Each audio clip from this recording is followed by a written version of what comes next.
নতুন একটা ভিডিওতে প্রত্যেককে স্বাগত। যারা আর 3 মাস পরে একাদশ শ্রেণীর ফার্স্ট সেমিস্টারের পরীক্ষা দিতে চলেছো, আজকের ভিডিওটা তোমাদের জন্যই। তাই ভিডিওটা তোমরা মন দিয়ে প্রথম থেকে শেষ অবধি দেখো। ভিডিওর কোনো অংশ যদি তোমাদের কোনোভাবেই বুঝতে অসুবিধা হয়, অবশ্যই কমেন্ট সেকশনে গিয়ে আমাকে কমেন্ট করো। আমি যথাসম্ভব উত্তর দেওয়ার চেষ্টা করব।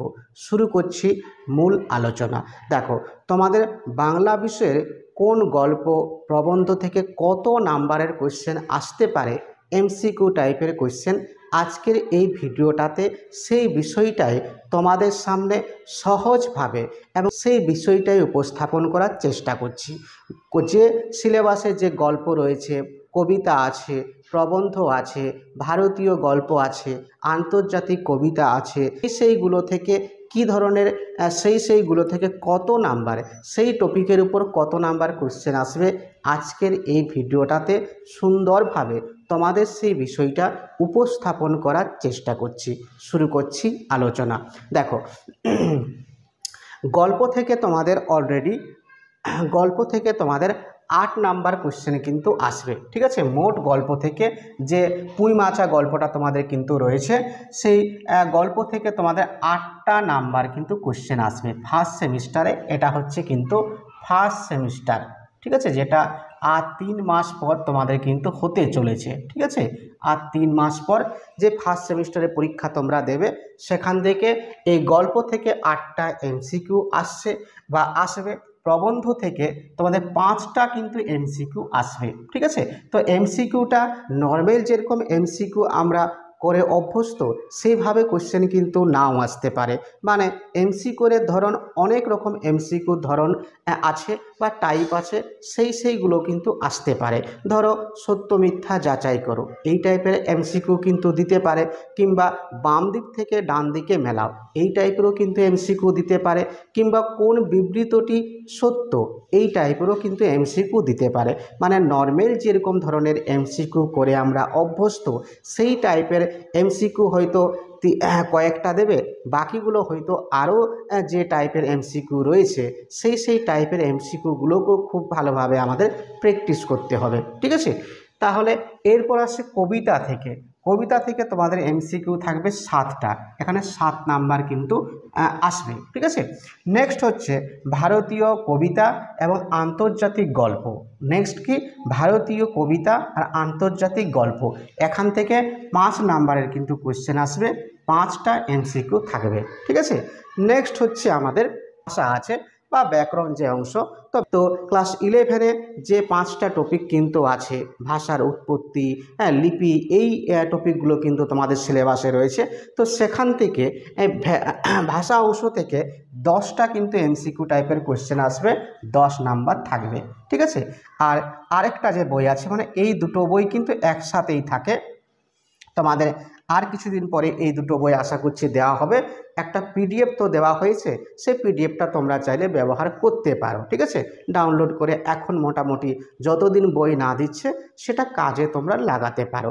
তো ভাষা এবং যে আমাদের শিল্প সাহিত্য সংস্কৃতির ইতিহাস আছে, সেই বইটাতে এই ভাষা অংশটাও কিন্তু যুক্ত থাকে। তাহলে ভাষা বা ব্যাকরণ অংশ থেকে 10টা নাম্বার আসছে, আর শিল্প সাহিত্য সংস্কৃতির ইতিহাস থেকে 5 নাম্বার কোশ্চেন কিন্তু আসবে। মানে 5টা এমসিকিউ থাকবে, 5 নাম্বার, তাহলে টোটাল হচ্ছে 40 নাম্বার। ঠিক আছে, আবারও বলে দিই, গল্প থেকে 8টা এমসিকিউ আসবে, 8 নাম্বার।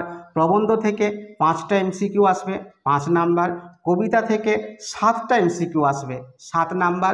ভারতীয় কবিতা এবং আন্তর্জাতিক গল্প, সেখান থেকে 5টা এমসিকিউ আসবে, 5 নাম্বার। আন্তর্জাতিক নেক্সট হচ্ছে ভাষা বা ব্যাকরণ অংশ থেকে 10টা এমসিকিউ আসবে, 10 নাম্বার। লাস্ট হচ্ছে আমাদের শিল্প সাহিত্য সংস্কৃতির ইতিহাস থেকে 5টা এমসিকিউ আসবে, 5 নাম্বার। এই অনুযায়ী প্রথম থেকে আমাদের কিন্তু রেডি হতে হবে। আর 3 মাস পর তোমাদের কিন্তু ফার্স্ট সেমিস্টারের ফাইনাল পরীক্ষা কিন্তু রয়েছে। তাই প্রতিটা গল্প, প্রবন্ধ এবং আমাদের সাহিত্যের ইতিহাসের আরেকটা বই নিয়ে বিশেষ করে আমাদের কিন্তু মাথা ব্যথার কারণ রয়েছে যে সেই বইটা তুমি কিভাবে পড়বে, কোন কোন টপিকগুলো পড়বে। কারণ এমসিকিউ যেহেতু কোশ্চেন আসবে, তাই সমস্ত কিছু জিনিসগুলোকে পরপর কিন্তু পড়তে হবে, মাথায় রাখতে হবে।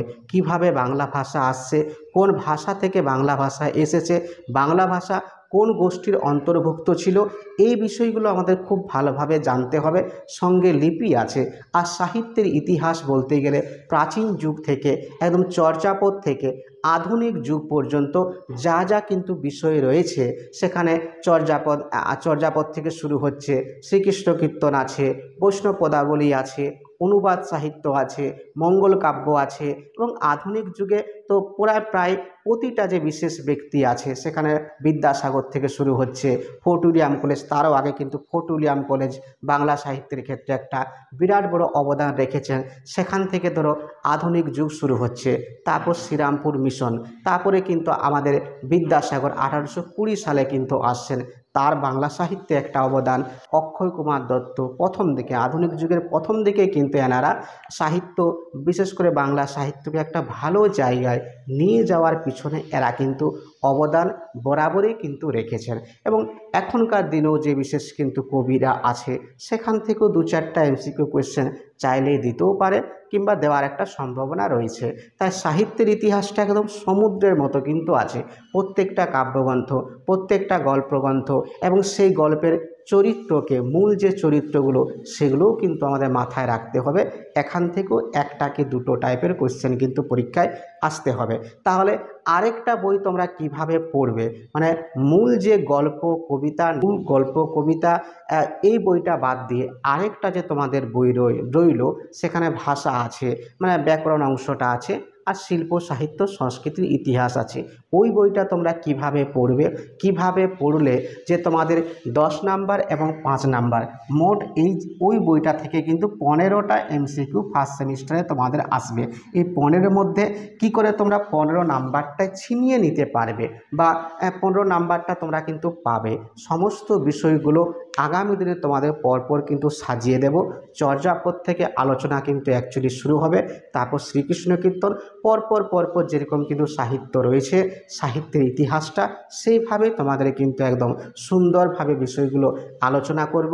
কি টাইপের কোশ্চেন আসতে পারে, এমসিকিউ টাইপের কোশ্চেন কিভাবে আসবে, কোন কোন টপিকের উপর আসবে, কোন জায়গা থেকে আসতে পারে, সেগুলোও কিন্তু আমরা আগামী পর্বের ভিডিওতে প্রথম থেকে কিন্তু আলোচনা শুরু করব। তাই তুমি যদি মনে করো এই চ্যানেল থেকে অনেক উপকার পাবে, অবশ্যই তুমিও কিন্তু চ্যানেলে জুড়ে থাকতে পারো। তোমার আশেপাশে যে প্রিয় বন্ধু বা বান্ধবীরা আছে, তারাও যদি মনে করে, বা তুমিও যদি মনে করো এই চ্যানেলের দ্বারা তারাও কিন্তু উপকৃত হতে পারে, অবশ্যই করে তুমিও কিন্তু তারাকে শেয়ার করতে ভুলো না। আজকের ভিডিওটা আমার এই অবধিই থাকলো। নেক্সট দিন তোমাদের সাহিত্যের ইতিহাসের উপর কিন্তু আমি আলোচনাটা শুরু করব, চর্যাপদ থেকে কিন্তু আলোচনাটা শুরু হবে। অতএব নেক্সট একটা ভিডিওতে খুব শীঘ্রই কিন্তু তোমাদের সঙ্গে দেখা হচ্ছে।